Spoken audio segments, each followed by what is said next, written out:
Median जब दिया तो सिंपल सी बात है मीडियन का तो यूज होने वाला है, क्या निकालना है, ठीक है सिंपल सी बात है मीडियन का यूज होने वाला है। तो मैं इधर मीडियन का ना फॉर्मूला लिख देता हूँ पहले, ठीक है ना। मीडियन का फॉर्मूला क्या होता है भाई, L plus n/2, N capital आता है हमेशा, ठीक है ना, n/2 minus C F upon में एफ इंटू में हाइट, फॉर्मूला होता है मीडियन का, ठीक है ना, याद हो जाना चाहिए आपको। सबसे पहले क्या करेंगे भाई, सी एफ निकालेंगे, ठीक है ना, सी एफ हमें निकालना पड़ेगा, ठीक है। अब देखो यहाँ पे ध्यान से देखो, सी एफ मैंने आपको बताया हुआ है अभी पिछले क्वेश्चन में बताया था। सी एफ में देखो सी एफ कैसे निकालते हैं। सी एफ में क्या होता है, पहला वाला जो नंबर है वो सेम टू सेम लिख देते हैं, ठीक है। फिर उसमें क्या करते हैं, नेक्स्ट नंबर ये जो फ्रीक्वेंसी का नेक्स्ट नंबर है उसमें ऐड करेंगे, कितना x प्लस 5 लिख दो, 5 प्लस x लिख दो, मर्जी है आपकी, कैसे भी कर सकते हो, ठीक है। अब इसमें ये वाला नंबर ऐड करो, कितना जाएगा, 20 में 5 जोड़ेंगे तो 25 होंगे, 25 प्लस x हो जाएगा भाई। इसमें नंबर जोड़ो, कितना जाएगा, 40 प्लस x आ जाएगा भाई आपका, ठीक है। इसमें नंबर ऐड करो तो कितना जाएगा भाई, फिर आ जाएगा आपका 40 प्लस x प्लस y, ठीक है। इसमें जब आप ये नंबर ऐड करो कितना जाएगा भाई, 45 प्लस x प्लस y, ठीक है भाई। अब आपको मैंने एक चीज बताई थी कि जो सी एफ का जो लास्ट वाला जो नंबर होता है वो हमेशा इसके टोटल के इक्वल होता है, फ्रीक्वेंसी के टोटल के इक्वल होता है, तो रख दो भाई।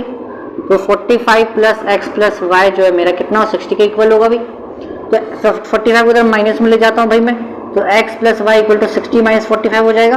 तो x प्लस वाई की वैल्यू यहाँ से कितनी हो जाएगी भाई, 15 हो जाएगी। इसको मैं मान लेता हूँ इक्वेशन नंबर फर्स्ट। और मैंने आपको बताया था जो फ्रीक्वेंसी का जो टोटल होता है उसको n बोलते हैं भाई, सिंपल सी बात है। n कितना दिया हुआ है, 60 दिया हुआ है, n/2 कर दो भाई, कितना हो जाएगा भाई, ये कितना हो जाएगा, 30 हो जाएगा। तो n/2 की वैल्यू कितनी आ गई, 30 आ गई। अब मैंने क्या बताया, n/2 30 आ गए, तो उससे करना, इससे हल्की सी बड़ी वैल्यू देखेंगे, किसमें, सी एफ में। सी एफ में क्या करना है, इससे हल्की सी बड़ी वैल्यू देखो, 30 से बड़ी वैल्यू देखो। अब इसमें पहचानना मुश्किल है, अब पहचानना मुश्किल है, क्योंकि देखो x और y की वैल्यू तो हमें पता ही नहीं है ना। अब x और y तो मान लो आगे पीछे हो सकता है, ये भी हो सकता है, ये भी हो सकता है, कुछ पता नहीं है x और y की वैल्यू।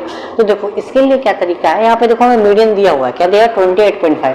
इसका मतलब क्या है कि 28.5 कहाँ आ रहा है, सिंपल सी बात है यहाँ पे आ रहा है,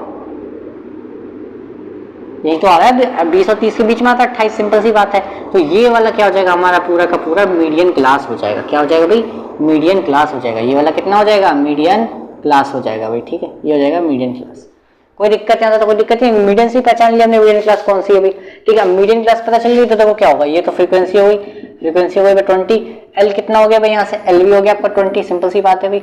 सी एफ कैसे पहचानेंगे, सी एफ कैसे पहचानेंगे, मीडियन क्लास के ऊपर वाला, मीडियन क्लास के ऊपर वाला। तो सी एफ कितना हो गया भाई, यहाँ से 5 प्लस एक्स हो गया भाई, ठीक है ठीक है। एच कितना हो गया भाई, एच कितने का गैप चल रहा है, 10 का गैप चल रहा है भाई। सारी वैल्यू पता चल रही है। अब वैल्यू में पुट कर दो फॉर्मूले में, देखो मीडियन कितना दिया, ये तो हमें 28.5 दिया था, सिंपल सी बात है भाई, कोई दिक्कत नहीं है। एल की वैल्यू कितनी है, यहाँ पे एल की वैल्यू 20 है भाई, ठीक है, कोई दिक्कत नहीं है। n/2 कितना है, यहाँ पे 30 दिया हुआ है।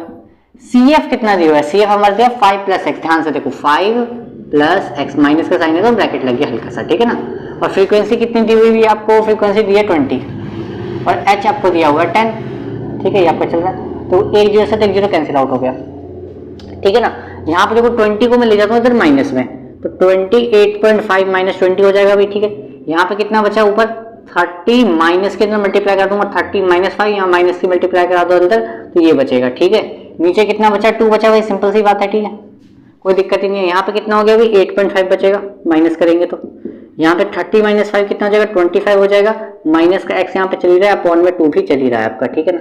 2 को भेज देते थे मल्टीप्लाई में, तो 8.5 मल्टीप्लाई बाय 2 इक्वल टू में कितना हो जाएगा भाई, 25 माइनस एक्स हो जाएगा, ठीक है। ये कितना हो गया भाई, 17 हो गया, मल्टीप्लाई करोगे तो आप 25 माइनस एक्स चली रहा है। एक्स की वैल्यू निकालनी है, एक्स को इधर ले आओ और 17 को इधर माइनस में भेज दो, ठीक है। तो एक्स में इधर ले आया, 25 माइनस 17 कितना आ जाएगा भाई, माइनस करो उसको जल्दी से, 8 बचेगा आपका। तो एक्स की वैल्यू आ गई आपकी 8। अब y कैसे निकालेंगे, इसको फर्स्ट इक्वेशन में डाल दो, जो हमने फर्स्ट इक्वेशन मानी थी, putting in equation number first, इसको फर्स्ट में डाल दो, हमारी वैल्यू निकल जाएगी। फर्स्ट क्या थी हमारी, x प्लस वाई इक्वल 15 थी ना, तो यहाँ पे 8 डाल दो, y निकल जाएगा आपका। 8 को जब आप उधर माइनस कर दोगे तो 15 माइनस 8 यानी कि आपकी वैल्यू बन जाएगी y की 7, ठीक है। तो x की वैल्यू 8 है, y की वैल्यू 7, यही निकाला। तो क्वेश्चन मोस्ट इंपॉर्टेंट क्वेश्चन है ये, आप लिख लो, पेपर में बहुत चांसेस रहेंगे। मोस्ट इंपॉर्टेंट क्वेश्चन है, MPI यानी मोस्ट इंपॉर्टेंट क्वेश्चन, ठीक है, बहुत ज्यादा इंपॉर्टेंट क्वेश्चन है। अब करते हैं क्वेश्चन नंबर 3, ठीक है। इसमें तो बस मीडियन निकाला